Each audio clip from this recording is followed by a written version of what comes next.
Ja, Davíð, sigur í lokaleik hérna á móti Finnlandi. Það var hörkuleikur. Já, hörkuleikur. Hvað er að skapa þetta finnst þér?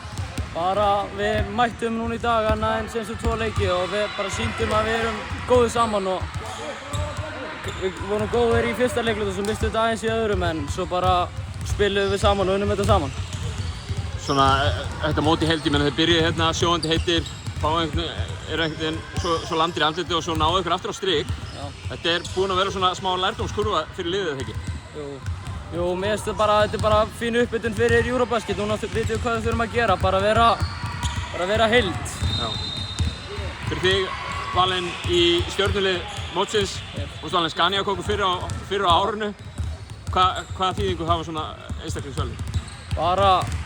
Bara skila því að vinnan að skila sér, sko. Já. Bara eina sem ég hef að segja, sko. Er ekki gott fyrir sjálfstraustið samt að fá svona? Jú, mjög gott. Svo er það Eurobasket sem við erum að fara á núna í byrjun ágúst, þá er nokkra vikur heima til þess að æfa, skerpa á hlutunum. Við hljótum að taka því bara að það er kærkomið, eða ekki? Jú. Bara núna getum við bara æft stíft og unnið saman og unnið hlutunum sem ekki góðir og bara haldið áfram og undirbúið okkur fyrir Eurobasket.